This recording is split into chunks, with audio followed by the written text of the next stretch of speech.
Meeting of the Lake Quinsigamond Commission to order. Thank you all for coming. The world is ruled by those who show up. So they're all the rulers. This meeting is being recorded, audio and video, so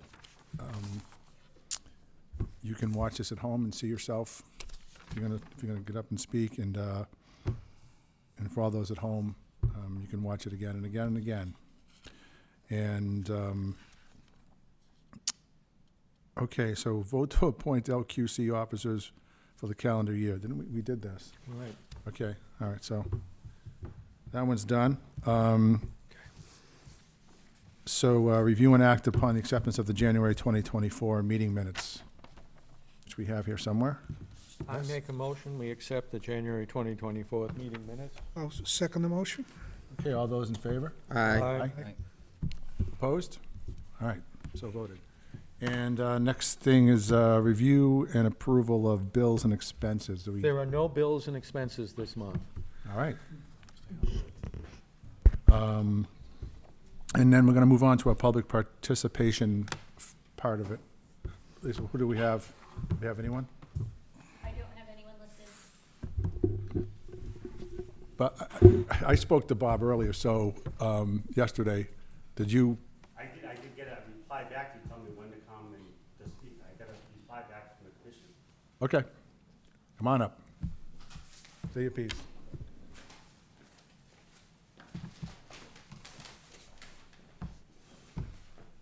Good evening. My name is Bob Youngren. I live down in Half Moon Cove at 35 Hartford Turnpike.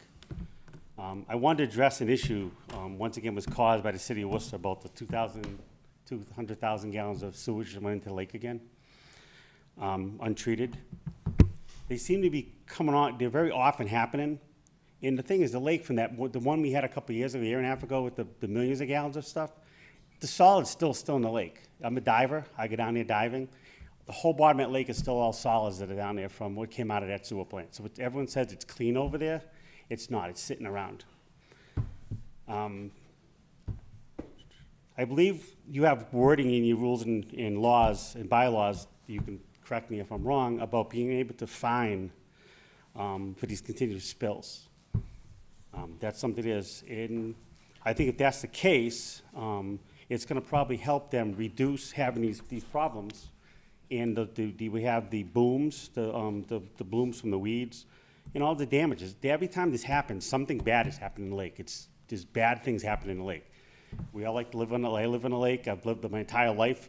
My house, my family's had a house my entire life there. I love swimming in the lake, fishing in the lake, and stuff like that. Unfortunately, this is causing problems.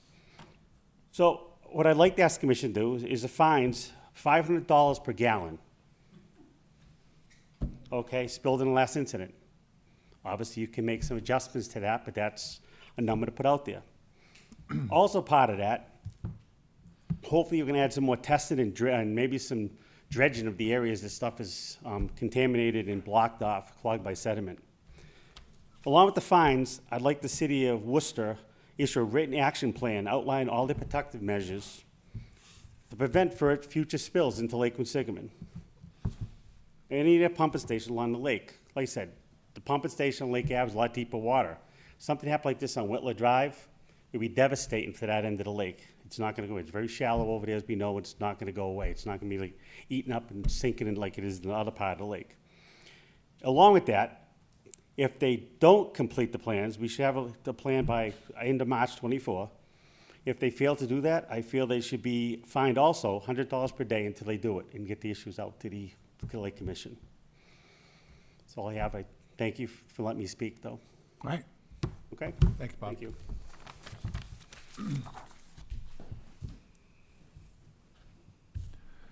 Okay.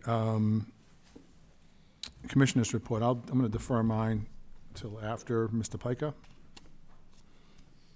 Well, number one, let me just respond, if I could, briefly to the presentation on the part of the public, much briefly. I and many lake residents have been riled by chronic overflows on the Lake Ave pumping station. over the course of the years, I've attended many meetings. At the moment, I understand that is it DEP has in fact fined the city relative to the gross insult last year when the 6 million gallons, was it 6 million gallons? Roughly. Roughly flowed into the lake.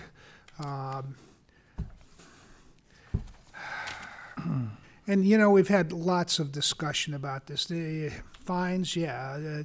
Insults to the lake that shouldn't happen, yes. Should they fix it so that it doesn't happen again? Yeah, but short of rerouting sewer lines along the lake at Lake Ave and finding some other way other than to pump it up Belmont Hill, which also those lines have broken over the years, is a mammoth project that I don't think will be done shortly or with the snap of a fingers, and it's frustrating. Let me just say that it's very frustrating. I would like to think the city's getting better and more sensitive to it, although with the recent spill, I understand they immediately sent out a publicity flyer that was in reference to the spill last year, not the 1,000 gallon spill. So that should have been embarrassing to the city right there. I mean, let me just say that we continue to make entreaties to the powers that be, councils and the like, to continue to address this. So I'd like to move on from that at the moment if I could. My observations of the lake is that as of today, the lake was down about as far as it goes. Yeah, there's going to be some rain events in the next few days, and it'll pop back up again, but it's really been down there lately. But we've had some significant rain events where I've watched the lake bounce right back up in terms of the volume of water in it. By the way, the lake, from a study they did at WPI about 20 years ago, the lake apparently turns over in terms of its water volume about twice a year. I repeat that periodically just for people's knowledge. But other than that, lake's been fallow in terms of boating use. I see the eagles flying around with sticks in their talons, so they're obviously working at building nest again. And the lake's been about as quiet as possible, except for what seems to be this annual insult of a sewer overflowing around in the February period of time. So that's as much as I have to report right now. Plus, I was a part of we're going to talk about it a little later. I was a part of this subcommittee talking about personal watercraft use, and we're going to talk about that later. Thank you, Mr. Chair. Okay.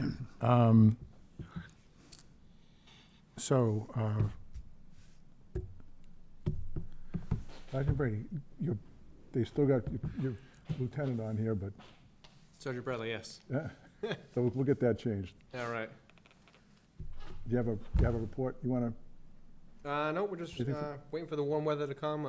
Probably around April, we'll start prepping for getting the boat in the water, available for emergency calls, and then Memorial Day, we'll get full patrols out there. Perfect. And the elusive jet ski, is that, That's being prepped with emergency lights as we speak this week or next week. Yeah. all right, great. Perfect. Sergeant Garriman. The only thing I have to report is on March 19th, there's going to be a meeting between Chief Anderson, my captain, and Captain Amati of Environmental to go over some game plans for Lake Quinsig and Flint Pond in the summer. Great. I failed to do this. Is there a possibility you could reach out to the state police? Yes, we could. I can recommend that to my captain. Yeah, I mean, he was, I met him on the lake last year, so I know that they've been patrolling the lake. It's probably a good idea to, another boat. Okay, and I think we're looking into the Lake Commission bylaws so that if Shrewsbury can't man the boat ramp, if we can man the boat ramp for them, if they're shorthanded, so that the boat ramp doesn't go uncovered. So we're actually, our law department, the city is looking into that to see if we Okay. can supplement Shrewsbury, if they have a manpower issue on the boat ramp, that we can maybe lend a hand. Do you know the rule? I know the rule, but I don't know the distance on, like, the shore and stuff like Okay. that, to the shore. you It's know. Rule 21. Okay. So, I know, a lot of department has it, and they're looking Okay, into it to make okay. sure that, perfect. that if it works out like that, you know. All right. That'd be a good thing. That was a good recommendation at the subcommittee with that. Thank you. All right. Good news. Mr. Polito. Nothing to report that's not on the agenda. Okay, thank you. Travis is not here. And I'd like to welcome our newest member from Worcester Concom, Andrew Truman, who if you're, an avid watcher of the Lake Commission meetings, you've seen Andrew before because he's presented to us before. Andrew also works here in town. So I'm excited because he's got a vast knowledge of conservation and the issues. So he's got a good perspective, especially because he's on the board at Worcester and kind of in Shrewsbury as well. So Yeah, and get them from both sides. yeah, So, so it's a great thing. So welcome aboard. And Thank you. Glad to be report. aboard. You want to say a little bit about yourself? Or? Yeah, sure. I'm Andy Truman. I'm actually, for those of you who may know, I'm also the town engineer and engineer conservation division manager here in Shrewsbury, but I am a resident of Worcester for 26 years. Was recently appointed to the commission last fall, became the chairman in January, and was appointed to the Lake Commission, I think, last year too, when we reappointed people. So excited to be on board and happy to see if we can protect the lake from Right. both sides. Thank you so much. Although, I'm kind of questioning your good judgment if you have to do the commission meetings here and then. I And then down in yeah, I Worcester, should too. probably just move here and just be quick about it. I just figured when Oh, we were don't do that, appointing, 'cause I'm like, you'll I'm get already kicked here, off so yeah. from Worcester. All right. Perfect. Stella's not here. Mr. Nelson. I guess two comments. First, there's very little rowing activity in the lake. It's still February and cold, though most of the boat clubs have had meetings, and their members are enthusiastically talking about repairing equipment, buying new boats, etc., but they're not out there yet. It's not warm enough yet. The second thing is I'd like to add a comment to a speaker who mentioned about yet another unfortunate sewage spill. It reminded me, the two safety committee meetings we had about jet skis, there was a lot of talk about Rule 14, which says that the Lake Commission does not allow people to rent jet skis on the lake, basically without a permit, end of story. It says nothing about what happens if someone violates it. Just like the previous speaker mentioned, the rule we look at that you shall not spill storage in the lake says you shall not spill storage in the lake, period. And if I was looking while I was listening through the rule book, most of our lake's rules, I noticed, say you shall not do something, and then there's a period, and then there's an end to it. I'm wondering if that's something maybe we should look a little bit more into. Unfortunately, I do know that, any sort of punishment such as fines or other things quickly get it involved in the state and town laws, and it's a very complicated subject, so it's not something easy to address and approach. But it's still, I'm thinking it's something maybe we should look at. That's my second comment at the end of it. Okay, on the rules, and I'm not sure if it's in that pamphlet or not, but on the rules, there is a statement, whoever shall violate any of the above rules and regulations shall be subject to a fine of not less than $50 and not more than $500 for each offense. Any person having law enforcement powers or a member of the sworn police service of the Commonwealth of Massachusetts upon observing any violation of these rules may arrest without a warrant and bring such person before the appropriate court. This power of arrest is in addition to any powers of arrest granted under existing laws. So the biggest fine we can throw at anybody dumping anything into the lake is $500 per incident. I know. And I will, in fairness to the city, it's not just the city that's, that occasionally has a sewer spill. I mean, there's some CSOs coming from the Shrewsbury side of the lake. Grafton, I'm not really sure of because I don't know what's going, there, I know there is sewer on Faulkner Road, and there is, I think that the apartments up there are hooked to sewer, but I'm not sure where the sewer, I'm assuming it runs down Creeper Hill. But anyway, that's it. Now, based on your suggestion, we can, you know, vote to increase that, or we probably could vote in a specific, at a specific rule to invoke, you know, a specific fine for specific offense on something. So we can try that too. But as Mr. Nelson said, and I heard this, I've heard this from law enforcement before, is that sometimes it is challenging to get the court to enforce that. When you get to that point, or you get to the court and the judge either dismisses it or, you know, lets them off with a warning. Or I know we went through it with the dock plates at one point, where Shrewsbury PD spent, I think, a couple of weeks going around and writing down everybody who didn't have a proper plate on their dock, and went to court. And I think the judge essentially said, you know, I'm not going to fine you, but you got to go get your plate. He may even have said you got to make sure next year you get your plate. So I'm not sure if he made him get the plate for that season, or just said, you know, next year, make sure next year you have one. But I think it's important, and it was a part of the discussion we'll have a little bit later regarding the personal watercraft usage on the lake, that, you know, that the courts do help out and make sure that everyone takes this as seriously as we do, especially with some of the violations that we're seeing out there with personal watercraft. So, but that's where we are on the fine part of it.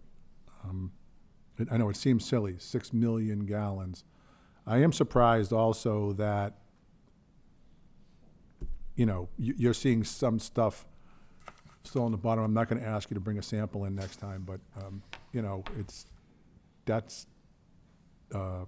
discouraging that it's still out there. But I will ask you, as an area, is it kind of in front of the pump house where it's shallower? I'm assuming you're not diving down to the 60 feet. It's actually sloped, because it came out of the fire, it slopes down deep. Yeah. All piles really deep down there. You can see it when you get down there. Okay. Eesh. All right. Good. Well, not good. And next on the review and possibly act on subcommittee findings regarding the use of personal watercraft on Lake Quinsigamond. So, first thing I want to do, we had two subcommittee meetings regarding the use of personal watercraft on Lake Quinsigamond. We had one on February 1st and another one again on February 12th to kind of go over and summarize and clarify some of the things we discussed on the first. First thing I want to do is I want to thank everyone who participated on the subcommittee with us.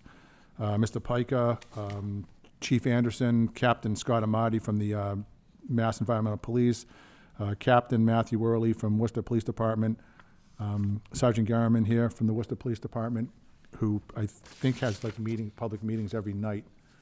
So thanks for that, Jason. And Barbara Kickham from the Quinsigamond Watershed Association, and Mike Liberty from the Lake Quinsigamond Water Association, and two residents, Scott Gorey, resident of Worcester, and also Stephen Power, resident of Worcester. Stephen is a jet ski owner, and we really appreciate his input into it. Scott lives at Flint Pond, on Flint Pond, so he has a firsthand knowledge of the issues we have over there. But the purpose of the subcommittee was to discuss, and there's some the report, some reports are right there. I didn't have time to print out as much as we probably need, but they're there, and if you don't get one, you can request one. But the purpose of the committee was to discuss the best way to deal with issues around the prevalent unsafe use of personal watercraft in Lake Quinsigamond. And you know, the issues really involved the violations of both Mass General laws, including the operation at a slow, no wake speed, 6 miles an hour or less within 150 feet of the following: a swimmer, watercraft, raft afloat, shoreline, boat launch, moored or dock boat, never operate at all within 250 feet of a bathing beach. All of these, I've personally witnessed personal watercraft violating them. So that happens. No person shall operate a PWC except in safe and prudent manner so as not to endanger life, limb, or property. The following are examples of negligent or other prohibitive operation. Operating if less than 16 years old. I've seen that on Flint Pond. I think it's kind of coming from the rental parts. Operating during the nighttime, also that's popping up now. Extremely dangerous. A jet ski is virtually invisible at night because none of them run lights. So that's not good. And it's, we had a death in Massachusetts actually, in I think the Lawrence on the river up there. And someone, jet ski was out at 10:30 and got hit by a boat. And there was a teenager that was on the back of the jet ski that was killed. Operating under the influence of alcohol, pretty sure I've seen that. Operating at high speed in congested areas. Now, this is a misnomer, or not. It's not, we have a speed limit of 40 miles an hour in Lake Quinsigamond. If you go over that, you're violating the rules or the law. But there's also driving to conditions is also a rule on Lake Quinsigamond. So if you're driving in a congested area, meaning a Sunday or a Saturday, or any hot day, holiday, and buzzing around the lake at 40 miles an hour, even if you're at the speed limit, you're probably violating the rules in spirit because you shouldn't be going that fast and that congested of an area. Lake Quinsigamond is unique because we're very thin in most parts of the lake. Down by me and past Kings Point, it widens out a little bit, but from Kings Point north to West Main Street, it's 500-600 feet wide, period there. So that's, geography, it's hard to be not congested on a busy Sunday when there's 250, 300 boats on this lake. And that, not just, by the way, not just for PWCs, that's any boat should not be buzzing around at high speeds in a congested area. And then for PWCs and specifically operating while towing a skier or any person in any manner. You cannot tow tubers, skiers, wakeboarders, a person body surfing. I don't know who would do that, but you can't just drag anyone along on the jet ski. It's a violation of the law. They also are violating Lake Quinsigamond rules number 1, number 4, number 5, 6, and 14, which are basically, every jet ski rule number 1, every personal watercraft or motorboat in this lake has to be up to snuff as far as the safety equipment and all that, but it has to be registered properly. It doesn't always happen. Person annoying another person by uttering profanity. I've personally witnessed that on many occasions, some directed at me personally. And no person shall operate any boat, vessel, snowmobile, motorcycle, any type at a speed greater than 40 miles an hour. That happens consistently on the lake. And then all persons using the water of Lake Quinsigamond must obey official marker buoys and signs. That means no wake zones. It's not, you're supposed to slow down in the no wake zone and go 6 miles an hour.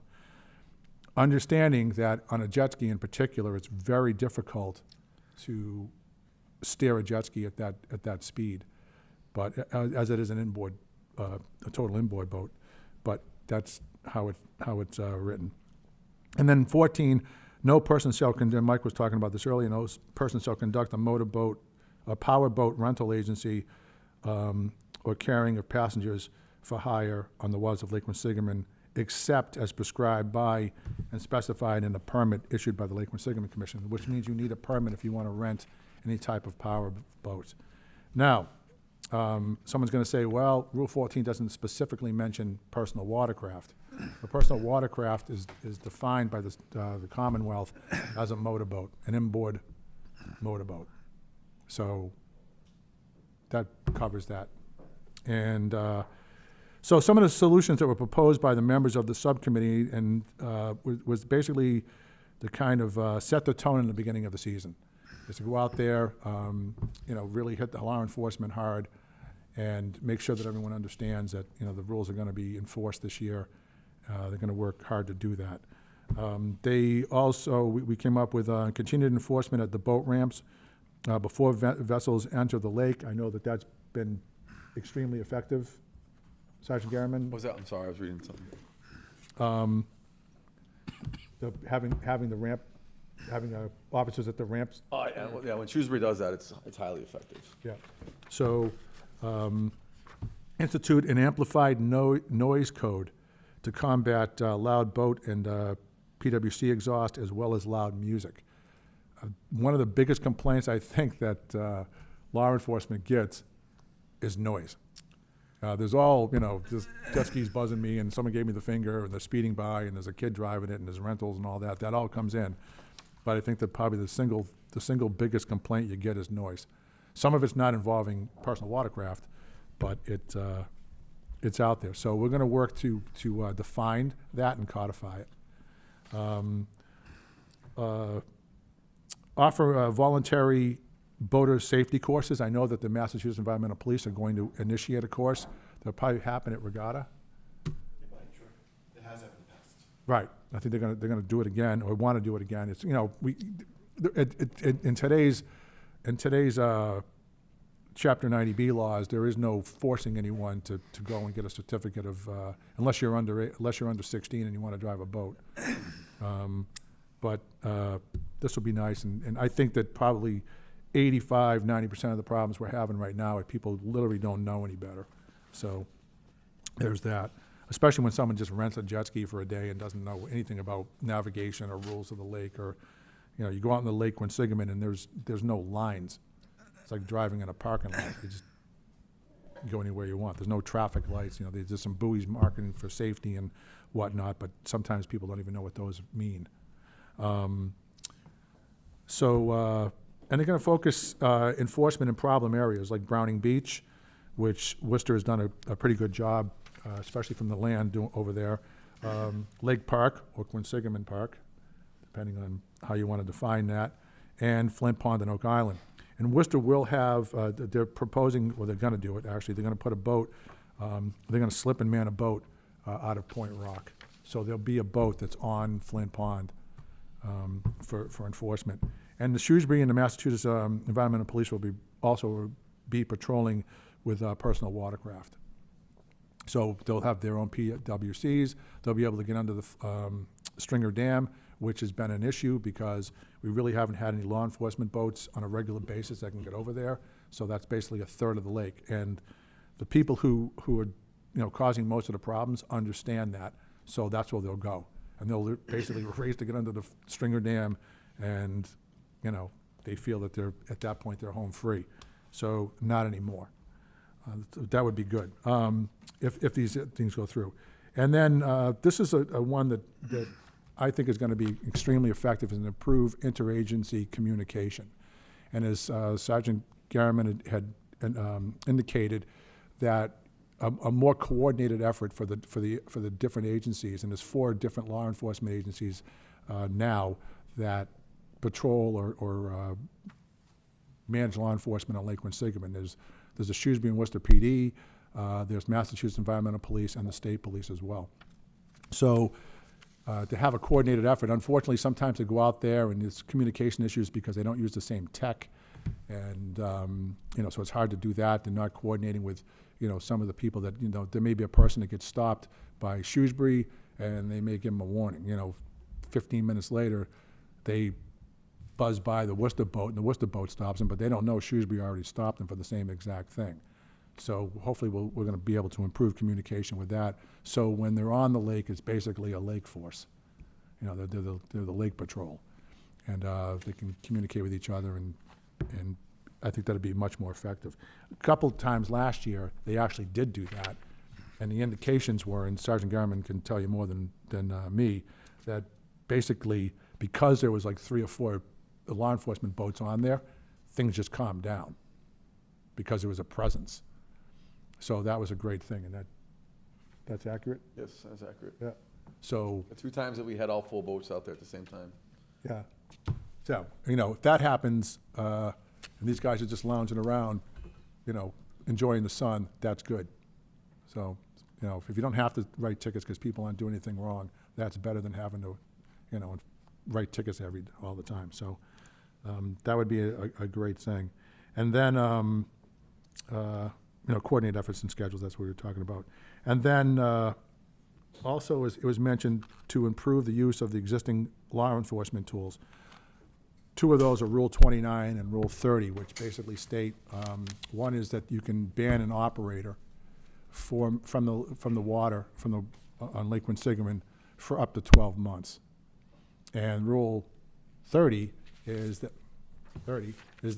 you can actually ban the vessels. So if, we have used that very sparingly, and I don't think, most of the time law enforcement was necessarily aware that they had that tool.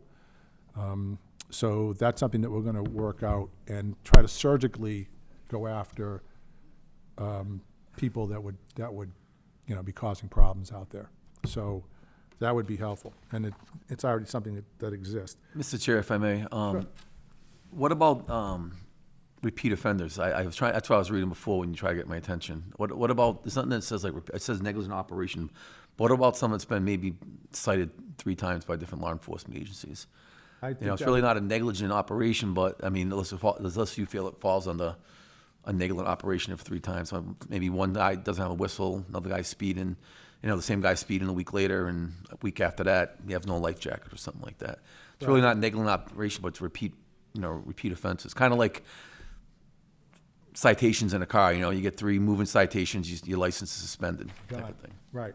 I think that at that point, yeah, you tell us and it could be multiple people that you got that at the end of before the meeting, and we schedule a hearing and just deal with it at the hearing. We have done it successfully, and the operator was kicking and screaming when he left, but he as far as I know, he stayed off. And it's basically after that happens, it's essentially a no trespass order that they're violating, so you can arrest them after. Because last year was the first year that we actually had radar on our boat. In the Right. 6 years I've controlled the supervision of the boat, last year was the first year we actually had radar and actually wrote, speeding tickets for using the radar on the lake. Right. So, and that's one thing I wanted to put in this report, and I neglected to do so, is that you're using radar now, which is good.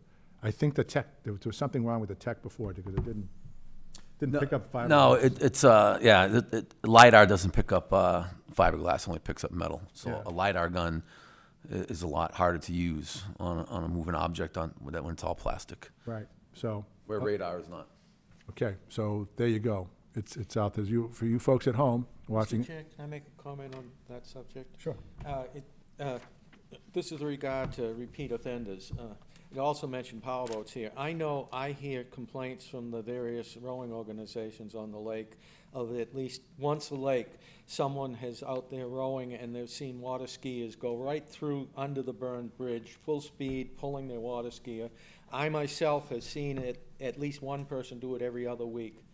And I know I'm beginning to recognize the boats. It's just a half dozen different offenders all summer long that regularly go out water skiing in the morning, and they don't slow down anywhere because they don't want us to have to stop and let their water skier fall in the water. And no wake zones are just invisible to them.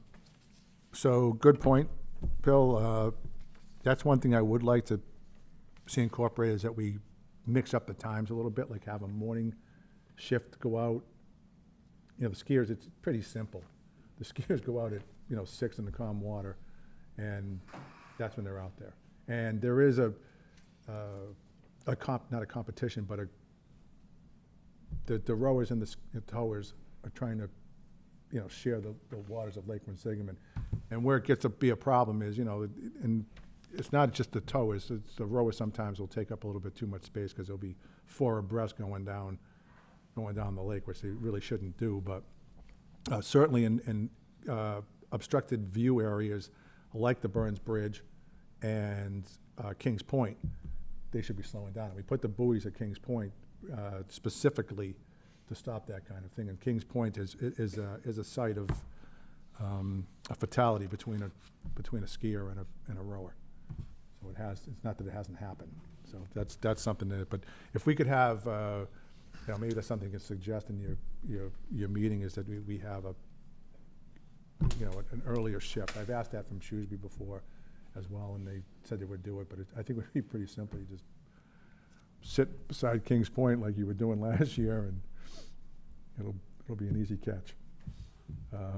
But to answer your question, going back there, there was Shrewsbury PD had approached us about doing like a kind of a 3 strikes and you're out rule. So if that's something we can coordinate, and that triggered for the last individual that we enforced that rule on, that triggered that hearing. So, and we can have a hearing that involves multiple people. So, if that's what it's going to take. Does that answer your question? And then the assistant at the ramps from the Coast Guard Auxiliary with safety checks. The Coast Guard Auxiliary approached us. I know that Massachusetts Environmental has also talked to these folks. When they were on here before, and I'm not sure if these folks are even going to have a boat, but when they were on here before, it was fantastic. They did a lot of work to take the heat off of law enforcement, including towing boats. So if a boat was in distress for some reason, they ran out of gas or the engine broke down or whatever it was, the auxiliary would tow them back. So law enforcement didn't have to do it and take up all that time. And they did do a lot of safety checks, and they were volunteer safety checks. It was not like if Officer Chalman went to a boat ramp and said, "I'm checking your boat." But I remember doing it, and I volunteered. I volunteered to have my boat checked every year because I wanted the cool Coast Guard Auxiliary sticker on my windshield. That was like a rite of passage every year, right? So so that was there. And as a summary of it, and what I think kind of came out at the end of it is, although a general ban on personal watercraft operation on Lake Quinsigamond was proposed and in discussion deemed to be very effective on water bodies where it has been instituted, because it has been effective on those types of water bodies, the consensus of the subcommittee is to table that proposal and institute the above measures, which we just talked about, to mitigate the issues regarding the unsafe operation of personal watercraft and all power boats on the lake. So basically, the proposal from the subcommittee is to table the outright ban at this point and institute these measures that we just went over. That said, the commission will monitor this throughout the season. So we're going to revisit this as the season goes on. If we continue to have complaints, if we continue to see an overwhelming just disregard for personal safety and rules and regulations and general politeness on the lake, then we will revisit this. So, and we will do, as a commission, because one of our original charter back in 1916 was basically to make the lake safer. That's why the Lake Quinsigamond Commission was formed. We kind of morphed into this environmental side of it as well, but really the main thing to do was to deal with the safety issues of the lake, because back then power boats were very new. No one really knew a whole bunch about them in 1916, and it quickly was determined that they were very dangerous as well if people were out there doing stuff and they didn't know what they were doing, and people were getting hurt. And I believe even there was some fatalities back then. Interestingly, after 8 years. 8 years, things haven't changed much from that perspective, that people are still doing it. It's still dangerous out there. So, but we have more rules in place, and hopefully we'll move forward. Other good things that I want to mention too is that we, advocate to your state reps, your state senator, anyone you can, to promote House Bill H 3362, and that is a bill to require basically a boating certificate. So instead of just having a safety course that we're asking you to take, because it would be a good idea, it's going to be required if you want to operate a boat on any waters in the Commonwealth. I believe it's long overdue. States all around us have it implemented already, and again, back to I think a lot of the problems we're having is people just don't know any better. Some people do know better, and they're still scoffing at it, but, you know, there's a fair amount out there that don't. And the other good thing about that is it makes it a little bit easier, I believe, for law enforcement, because if they stop someone and they don't have a certificate on them, then basically off you go, just like if you stop someone in a car. So that's where you got to kind of, I think that's also an advantage, because it's just going to make things easier. So that was the gist of that. Are there any questions or comments? Only comment I have, Mr. Chair, is the last sentence. I'd just like to read, that is that the commission will monitor this issue throughout the season, and if it is determined that additional measures should be taken, the Lake Quinsigamond Commission will address them at that time. That means, you know, hopefully we're not back here looking at this 3 or 4 months from now, but we can and we will if need be. Another note, a relative of mine wants to go down to Florida right now, during February, March, to go boating. Well, you can't go boating in Florida, even if you're a visitor, unless you take the state of Florida's 2-hour boating safety course. So you can be out of state, and that doesn't make it in Florida. You have to make sure you take their boating course, safety course, to be able to rent, operate a water vehicle down there, so. I believe that's also the case in New Hampshire and Yeah, Connecticut. so it may come to pass, it probably should come to pass, especially if we have problems. So, years ago, I took the course that, was it the Coast Guard Auxiliary was offering, or Yes, a Power Squadron, one of the two. with our kids. Yeah, with our children, yeah. Still have my little plastic card in that regard, but the point is, it may need to come down to that. Thank you, Mr. Chair. All right, thank you. Any other questions, comments? No, I just wanted to thank the subcommittee for their efforts, and I thought that was a good report. And hopefully, with the help of law enforcement, Shrewsbury PD, I know, has been putting a lot of time in with their coordination with all the other departments. I know Shrewsbury PD also is going to have a personal watercraft on this year. It's something new. And I know you had mentioned that earlier, but that'll be able to get over to the Flint Pond area. So I think with the efforts of all the law enforcement, hopefully we have a good, safe season. Good, yes, I agree. Mr. Chair, a couple of comments.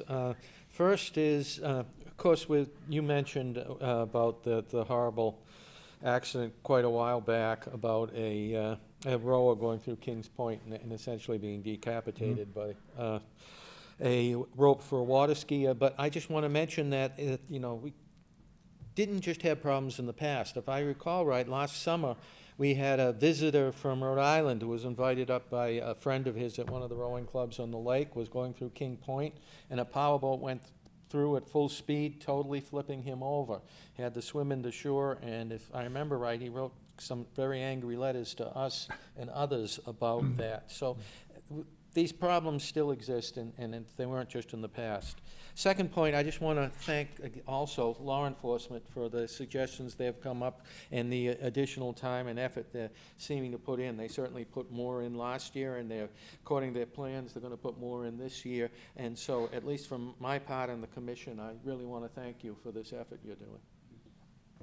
I think that's echoed by all of us, and, you know, it's such a unique situation out there for law enforcement, and I was trying to explain to someone how, you know, what the biggest challenges is. And one of the biggest challenges is that, you know, when, you know, imagine if you were, you know, a cruiser stopped you on the road and, you know, pulled you over, but the officer couldn't get out of the cruiser.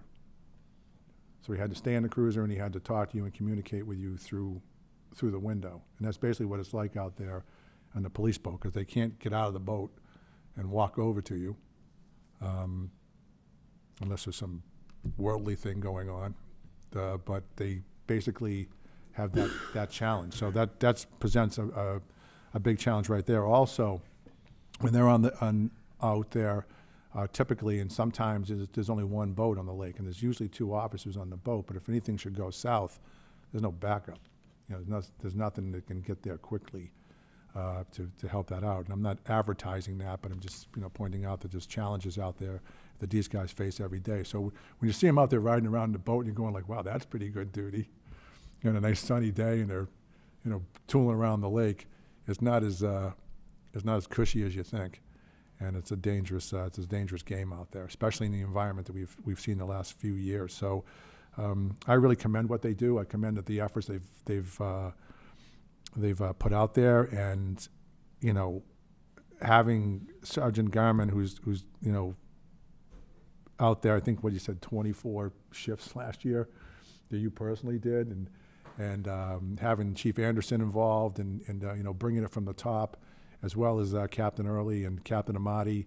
These people are dedicated, serious folks. So, you know, and I've mentioned this to the chief, and Jason was in that meeting as well, is I don't think they kind of toot their horn enough, because a lot of people sit here, and I've heard this all the time, is like, no one's doing anything. They don't, you know, the cops don't do anything, and they go out there and these guys are just going crazy and nothing ever happens, and that's just not true. I mean, they write hundreds of citations. They've stopped hundreds of people from even getting on the lake. They've kicked people off of Oak Island.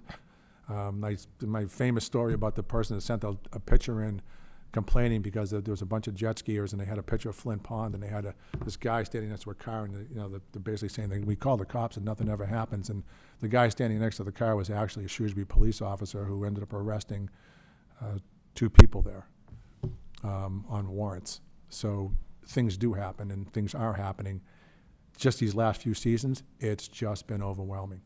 So, you know, so we're hoping that these coordinated efforts, because they seem to do the trick or help out a lot, that they'll help out. But, you know, my hat's off to these folks, and we'll support them in any way we possibly can. All right. Number 9, Mr. Chair. Number 9. I'm going to keep saying that. All right. So review and possibly act on a letter from Lake Quinsigamond endorse of I think that's a word, of, I'm not even trying to pronounce this, but the Nipmuc Tribe's Project Machoon demonstration of burning a machoon on the shores of Lake Quinsigamond. For those of you who don't know, we actually have 3 machoons that were carbon dated back to the 1600s on the bottom of Lake Quinsigamond. The Nipmucs actually hold a permit that basically summarized is that they own or have rights to everything on the bottom of Lake Quinsigamond. So anything you drop down there, you got to tell the Nipmucs if you pick it up. So that said, I don't think they want a big box of anchors, if that, you know, but there are some treasures down there.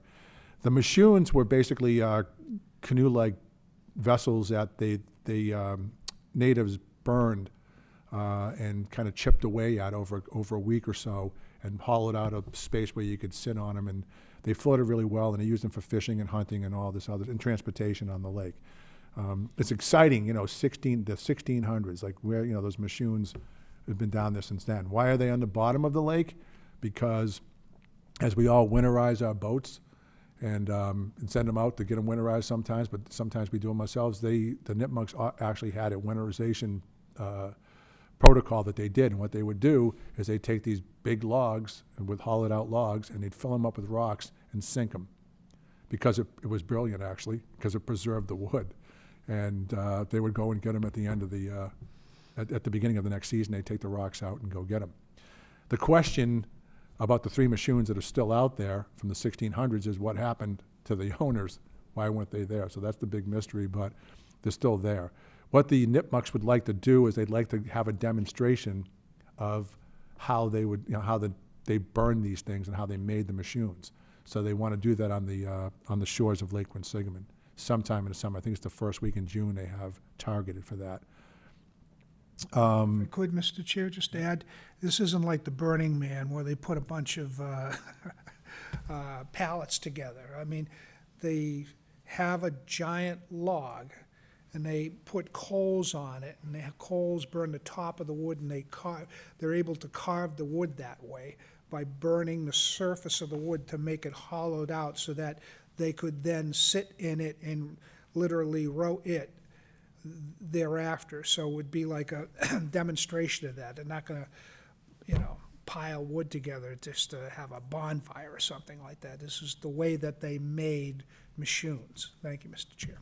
Okay, so, thank you. So, this is one of the fun things that we get to talk about in Lake Quinsigamond, and one of the, I think, interesting parts about the lake and our history here, because we're all worried about jet skis.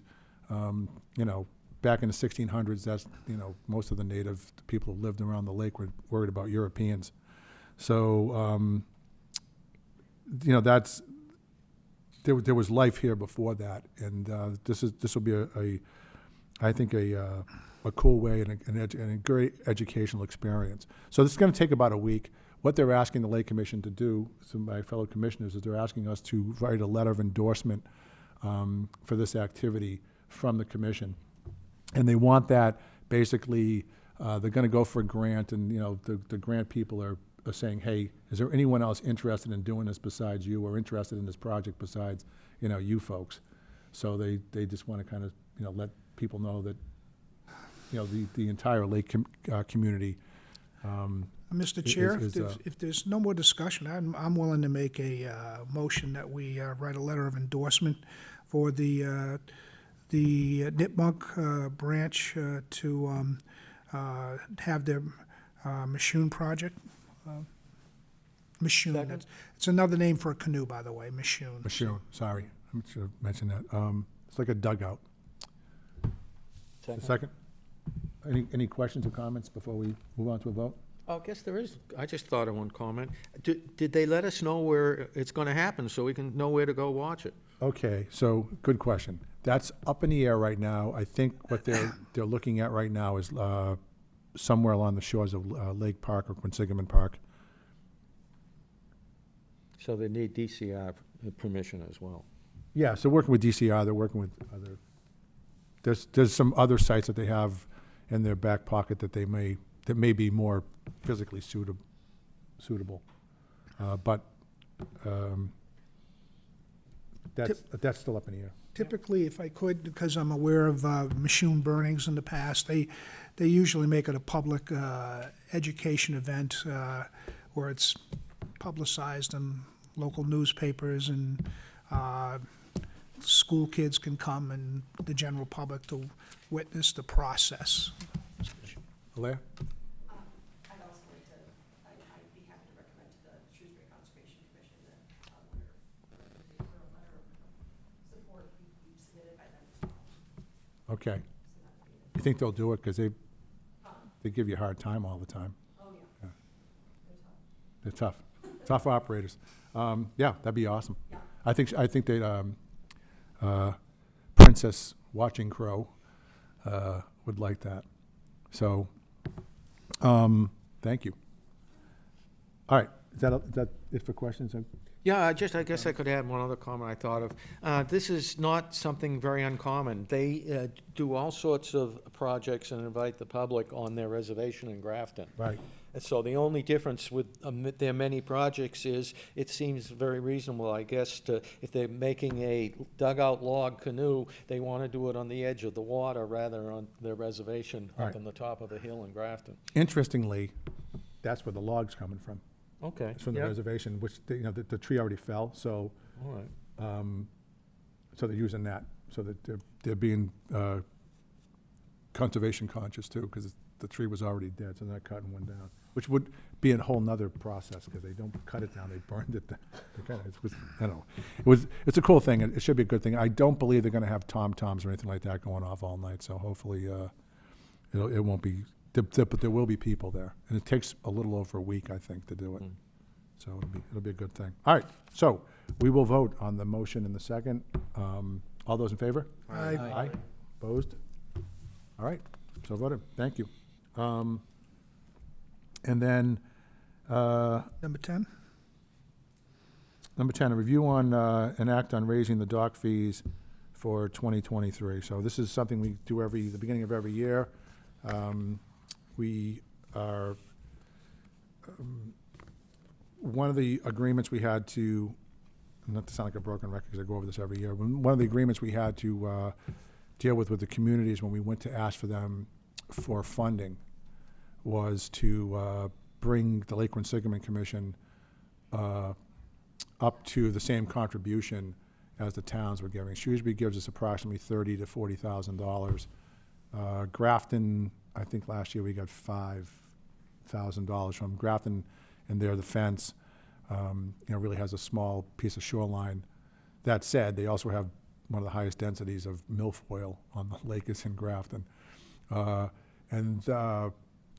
The Worcester side, either with in-kind, I think it's been basically all in-kind contribution, probably around $15,000 to $20,000. So we need to kind of boost our numbers up and keep them going. Also, that if should anything happen to any of those funding sources, that we're still going to need to keep bank on what goes on. To give you an idea of, we spend money, where the money goes is basically almost all of it goes to, environmental management, weed treatment specifically. So, and in the case of Lake Quinsigamond, a lot of that is on application. That's when I say application, the two types of application. One, the application for the permits, because that all takes studies and weed maps and all kinds of stuff, because the people who regulate what you put into the lake, they don't, you can't just say, oh, I'm just going to treat the weeds in front of my house. They want to know what you're going to use, where you're going to use it, is it been effective, all that. Also, the drawdown is also regulated. That really costs us money in studies. It doesn't, the state doesn't charge us anything for that as far as bringing the dam down. The dam guy doesn't charge us. So, but we still have to keep up there. And all our permits are due to either be extended or redone. And I know that we have to redo natural heritage. Yes, right? So they're going to ask for reports and studies. And at one point we had to literally hire a scientist diver to go into Half Moon Cove to seek out the invasive, not the invasive, the endangered species in there. Anyway, which we didn't find, but it's still a habitat.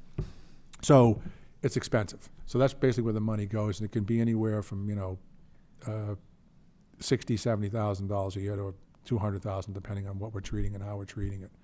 And we have a lot of quivers or arrows in our quiver, different arrows that we can use for different things, but we have to keep maintaining that. Worcester Lakes and Ponds has been, and I'll let Katie expand on whatever she wants to expand on this part of it, but they're going to help us on, they're willing to work with us on some of the permitting issues that we're having and lend their expertise on that stuff for us. So that'll be good. Maybe save us some money on consulting fees. But in any case, it costs money to manage the lake the way we do it, and to keep the environment and the lake as healthy as we possibly can without doing any damage, or as little damage as we possibly can. But Lake Quinsigamond, it's basically spanned by 3 major highways. We have over 100 outfalls coming into the lake, as you heard earlier, what can happen there. So all of that stuff has to be mitigated. So basically right now we're trying to mitigate what man has done to the lake more than what nature does, because the nature hasn't been our enemy so much as what man's done to it. So that's where we are with that. So that's where the money for the dock fees goes. It's a good way to do it. I'm on the lake. This affects me, affects Mike, affects Ken. You're not giving us anything. Pardon? I'm only kidding. Okay, so just making sure you're paying attention, Bill. So that's kind of where we are. So typically, I think we go up like $5. Okay. That's what I was waiting for. Can I make a comment? Sure. A little bit of history here. I don't want to bother you by getting in the weeds too much, but I believe it was 5 years ago when the commission discovered that we really needed to raise some more money to cover just the weed treatment, much less everything else. And we had, actually, one of the few times I can recall on the commission, a sort of rousing debate on the commission with two sides. And it was finally decided not on the side that said, let's double the fees, but it was decided on the side saying, we can't do that. We have to spread it out over a number of years. And the vote was, I think, by the winning vote by 2 votes was we would raise it $5 a year. And that's what we've done. We've raised it $5 every year for the last 4 or 5 years. And, I mean, if you look at inflation this year, we're literally not doing much more than keeping up with inflation. So this is not something big and terrible that's going to affect all of the property owners around the lake with a big increase in their dock fee. It's just the same small fee that we voted to do every year 5 years ago. That's my little bit of history. So what, Mr. Chair, Sure. what's the fee now? It is current, for 2023, it was raised by $5 from 2022 to $50 residential and $110 for commercial. So if we increase that by $5, it'd be $55 and then $115. You know, I just think by doing this every year, I understand your point, but I think it gets to be excessive, and I think we need to hold back a little bit. That's just my comment. Okay. You know, honestly, of all the feedback, being generous in that term, that I hear from lake residents about everything that's going on in the lake, that literally is the least amount anyone complaining about is the fee, the dock fee. And in some cases, people are like, I think it should be more. But I've heard the opposite. I'm just saying, I'm just saying too. that's what I've heard or not heard. So, but that's up to everyone. So is there any other comments or questions about it? One question, how much money do we have in the bank, in the treasury, and how much money does this generate every year? I don't have those numbers on hand, but I can ask Jess or work with Aaliyah and figure that out. I think we should know what those numbers are before we vote. All right. I don't have a problem with that, I guess. So we can table this, Hold for next meeting. hold for next meeting? We'll find that out. All right. Yes. Just on the fees, I know before it was mentioned, we went out there and found all these people didn't pay their fees. Yeah. The question is you can't do nothing to them. So what's the incentive of someone paying these fees if they're not happy? Is there a way of maybe figuring a different way of doing something with this and getting the fees done? Attaching something else to be able to get it paid or no?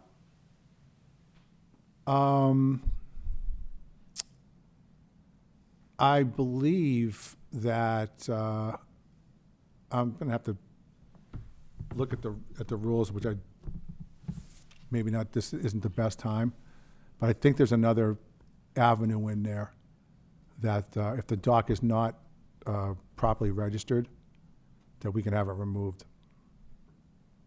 So, and that's something I do with an administrative hearing and not court. And we have, we've had dock removals for other issues like right-of-ways and whatnot.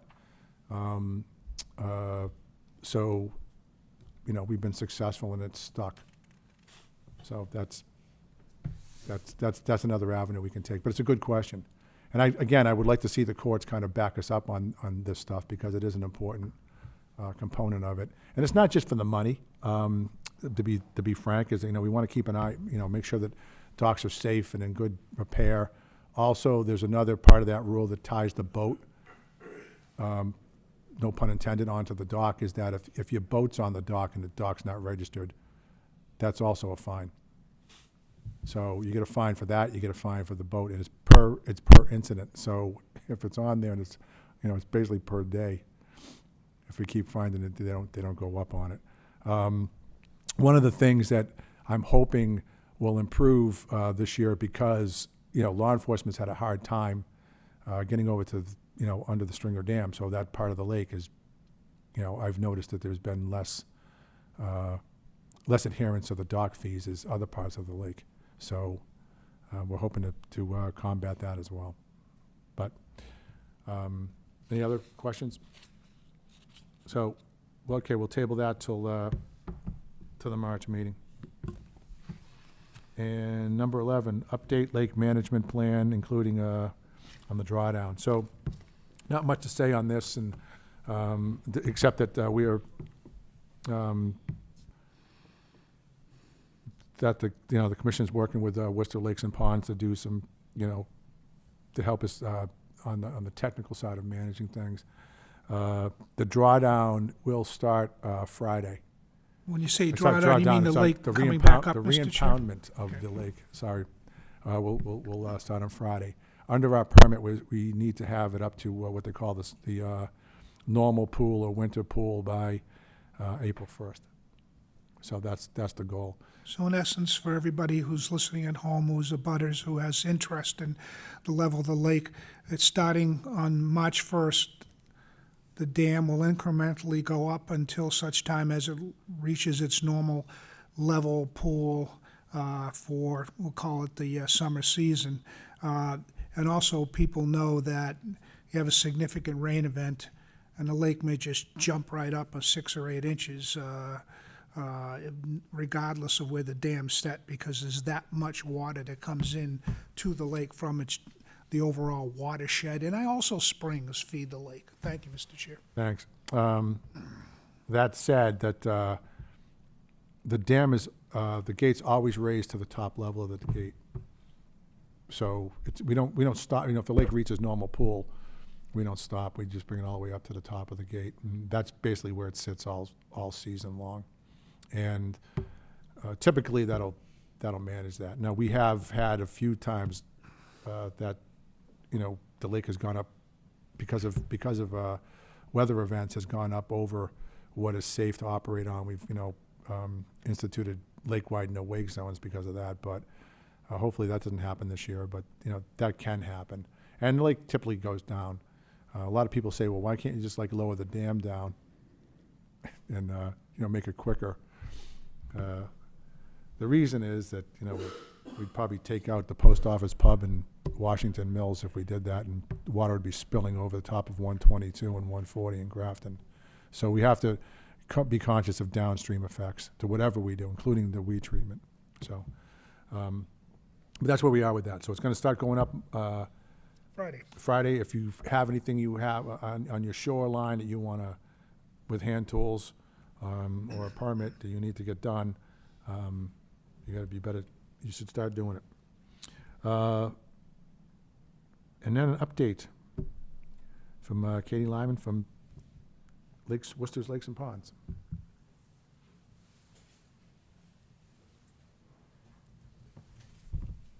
I need to use the mic, right? Yes. Just, name, rank, and serial number. And Good evening. My name is Katie Liming, and I'm the Lakes and Ponds Coordinator for the City of Worcester. And I shared some slides in advance. I don't think that we have the technical capabilities. Okay. Apologies for that. I can share it with the commission cover. Okay. So we will get those slides distributed after the meeting in that case. thank you. We'll get them up on the website. Okay. So I have a couple different updates to share. I'm sure, as is on the top of everyone's minds, is the sanitary sewer overflow event that happened on Tuesday, February 20th. This was due to a mechanical break in the sewer infrastructure under the streets in the vicinity of 65 Lake Avenue. The discharge entered into Lake Quinsigamond through the outfall at the next to the pumping station on Lake Avenue. So this discharge lasted about 4.5 hours, and it released an estimated volume of 193,000 gallons. To help contextualize that a little bit, the 2022 event released 5.75 million gallons. So this most recent discharge was about 3% of that previous volume. The primary impacts that we were concerned about are the public health impacts, and primarily due from E. coli. So, as we all know, the City of Worcester Inspectional Services tested and discovered that yes, E. coli levels were high. A closure was issued. Testing back on Monday revealed that the E. coli levels had fallen back below the recreational limit, and the closure was lifted. So the inspectional services did sample upstream, immediately upstream and immediately downstream of the outfall location as well. I'm happy to say that those colonies were in the range considered to be excellent. Right at the outfall location, it was definitely poor. E. coli levels were understandably very high, and while the outfall, or while the discharge was occurring, or immediately after as well. So this, in general, E. coli impacts tend to be fairly localized. Fortunately, this was not a high recreational use season, so we don't believe that there were any human impacts to this. So the Lakes and Ponds program also monitors for environmental impacts. We have been out there collecting samples on environmental parameters. We're happy to say that the pH and dissolved oxygen levels in that area are good. They look good. As we expected, or as we would expect, the nutrient levels in the area right around the pump station are high, based on the first day of data that we have, which was taken on Wednesday, the morning immediately following the discharge event. We're still waiting on lab results from the remainder of our sampling events. We sampled the remainder of that week, as well as this morning. I'll be happy to share those results when they're available. Our main concerns are total phosphorus and nitrate, which are two nutrients that can lead to increased organic activity. Total phosphorus was in the sort of qualitative range considered fair. So we contextualize our data using a grading system that is produced by Mass DEP. So it just rates excellent, good, fair, poor, based on the numerical results. So total phosphorus was fair. Nitrate was right on the edge between fair and poor. That's sort of what we would expect following a discharge of wastewater. Based on our observations from lakes and ponds, we believe that the majority of the nutrients were dissolved in the effluents. We did not see any solids. So, sir, I believe you reported that you saw solids. Solids, that was left over from the last one. There were solids down in the bottom of the lake. Okay. No doubt, they're there. Okay. It's pretty disgusting. I'd love to chat with you afterwards to see if maybe my team missed something, or maybe if you have some photos, we can take a look at that as well. Don't take pictures of them until the lake was safe, but it's pretty dark. I have a flash to see stuff, so. Okay. I'd love to chat with you afterwards if that's okay. So because the lake is not stratified right now, the water's fully mixed, we believe that the nutrients have dispersed throughout the lake, as the time would permit. If the nutrients from this event were to stay close in that location, we would expect to see an algal bloom or an algal bloom as the water temperatures rise. That did not happen, or that was not observed after the 2022 event. So we don't expect to see that this time, but we will be monitoring that location very closely. We'll be using one of our continuous monitoring buoys, which collects indicator data to provide advance warning of an algal bloom. And we will watch that closely and then go out and monitor personally as much as we are able. For some other sort of next steps, and to summarize how Lakes and Ponds is responding to this issue, the longer-term impacts of the nutrients input by this overflow are quite difficult to separate out from all of the nutrients that enter the lake every single day. I crunched the numbers a little bit, and based on the discharge volume of 193,000 gallons and sort of an average concentration of phosphorus in untreated wastewater, I think that there was about 2.2 kilograms of phosphorus that would be attributed to this discharge. That is about less than 0.2% of the yearly load of phosphorus under the TMDL from 2002. So we never want any wastewater entering the lake. Unfortunately, this lake is highly impacted by nutrients from all types of sources. So we don't expect to see any acute environmental impacts from this event specifically, but we will be continuing to monitor that area very closely to ensure that there are none and to form a management response if we do see something.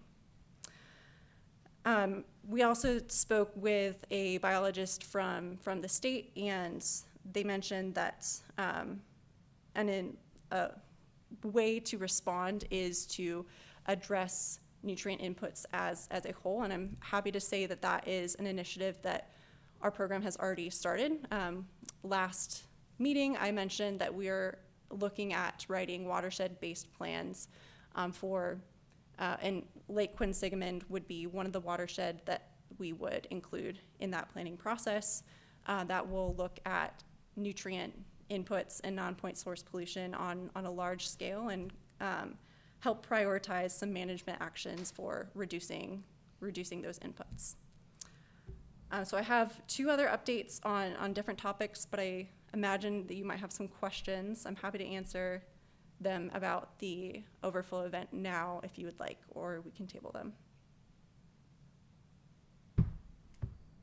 I agree with everything you said about the chemistry of soluble nutrients. They do dissipate quickly.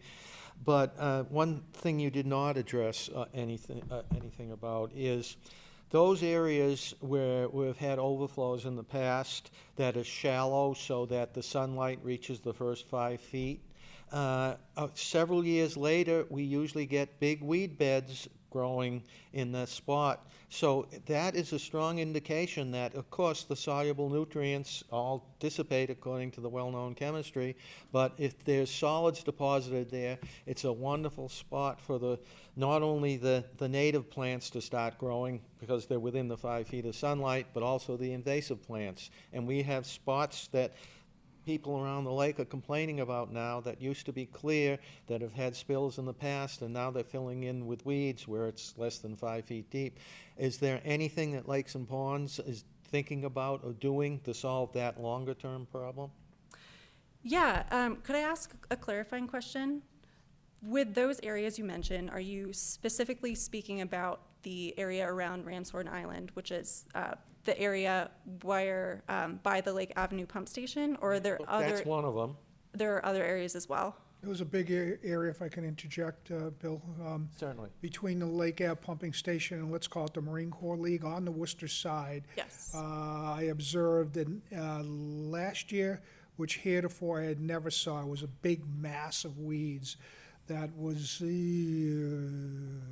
300 feet long by 60 feet wide, about 40 feet off the Worcester shore. Were they on top, Mike? Were the weeds on top? Yes, yes. Thank you. But I had never seen that large patch of weeds heretofore. And it, coincidentally, was during the summer season following that gross insult of the 6 million gallons of water that came out of the Lake Ave pumping station. So. And, you know, that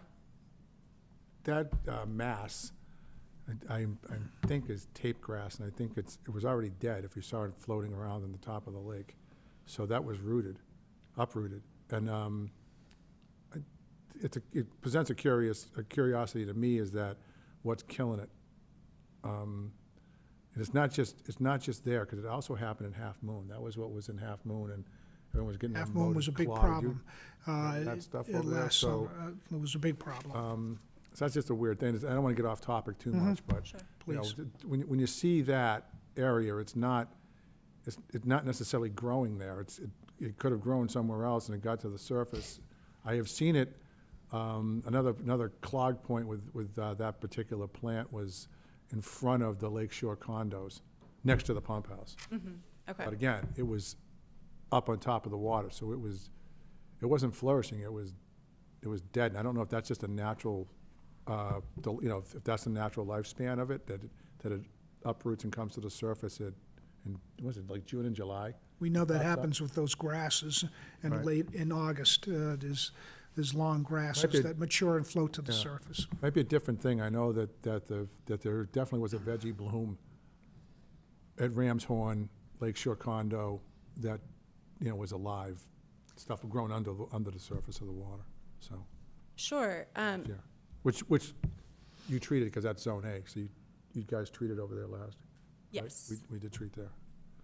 So, Mr. Nelson, to respond to your original question, thank you for clarifying, and thank you for that additional context, Mr. Pica, and Mr. Chair.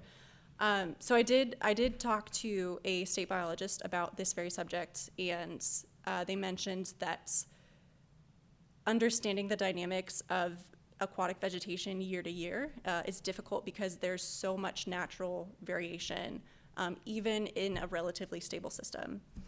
I also took a look at some of the aquatic plant maps that have been done for the lake over the course of several years. I looked at a map from 2017 prior to the 2022 outflow or overflow, and a map from September 2022, which would have been immediately after the last large outflow. And those are not directly comparable because they were done by different contractors using slightly different methods. But those maps actually indicate a slight reduction in area or in plant biovolume in the area around Ramshorn Island. So I can't make any sort of like absolute scientific claim. You can't compare, it's not apples to apples. They're different methodologies. I think that a bloom or an increase in plant biomatter could be tied also to the very problematic outfall or catch basin and the inflow of sediment in that same area. That said, it's not outside of the question that nutrients from sewer overflows, sewer discharges could contribute to that, to increase vegetation in that area. This is all just to say that there's lots of complicated dynamics in that area. We don't have accurate information on sort of before and after. But going forward, we are going to be paying even extra attention to that area specifically. You very quickly caught on to my point, and I'll just repeat it for the audience that's listening and not here, is that what I was concerned about is the sediment or other solids that one of the speakers mentioned that get deposited on the bottom, in addition to the nutrients, which dissipate much quicker. Yes, so to clarify, there's sediments are entering that area from two different areas, from the outfall immediately south of the pumping station, and then the outfall right underneath Route 9. So that catch basin underneath Route 9 has a sediment collector in it, following some construction events up the hill that was cleaned out by the contractors for after some violations on their part. So yes, so sediment itself, nutrient like suspended solids, suspended sediment includes nutrients. So when I talk about nutrients, that is one of the sources as well. Thank you. Any other questions on this particular topic I can answer? No? All right, well, the rest of the updates I have are relatively brief. Just a quick note that the Natural Heritage Program, our coverage is ending at the end of this sort of management season in August of 2024. I've been working with the chair to coordinate how the Lakes and Ponds program can help support the reapplication for that program. There are two, the Worcester and Grafton permits under the Wetlands Protection Act are expiring in September 2024. That is a fairly straightforward renewal process through the municipal conservation commissions. Working with the chair on coordinating how Lakes and Ponds can support all of that. As far as aquatic vegetation management overall, our program will be doing a check survey in Management Zone A to verify the effectiveness of our treatment from this past year, that as recommended by the contractor that did the treatment. And we also believe that a full comprehensive survey of the plants in Lake Quinsigamond will be needed this coming year, partially as that would be what the Natural Heritage Program would ask us to do in order to write the upcoming application. So we'll be coordinating on that as well. And finally, just an announcement that the State of the Lakes event hosted by the Lakes and Ponds program in Worcester, it's our annual community presentation that will be held on March 14th. It's a Thursday evening. The event will start at 5:45 and it will be at the Blackstone Heritage Corridor Visitor Center in Worcester, right by the Walmart. Everyone is welcome to attend if you'd like to learn more about the water quality of the lakes in Worcester and our program and management efforts. Any final questions? No, just, I'll do one thing. I've been to the State of the Lakes a couple times, and it's worth, if you're into this, it's really worth going to. It's The WCMC is like 10 days after that? Yes, the Worcester Cyanobacteria Monitoring Collaborative, which is our community science volunteer program, we will hold a data summit, so an event to go over the data that our volunteers collected and celebrate their contributions. That will be on Tuesday, March 26th at 6:15 at the Worcester Senior Center. And I can send that by email too. That's like a celebration type thing, or are you recruiting? I suppose it's all of that in one. So we'll have a presentation on the data, recognize the contributions of the volunteers, and everyone is welcome to attend to learn more. Perfect. And hopefully sign up. Yeah, on behalf of the commission, I want to thank everybody who's volunteered for that program. Do you have someone in Half Moon Cove? I'm not sure. Oh, okay, I know someone that would just love to go out there and test for cyanobacteria. Excellent. Well, I'd love to speak about that. All right, perfect. Thank you. Thank you. Thank you, Katie. Thank you. Thank you. All right, and now, to save the best for last. You're gonna be Barbara, right? I'm gonna be Barbara for Okay. Here's our virtual Barbara. Vice Barbara.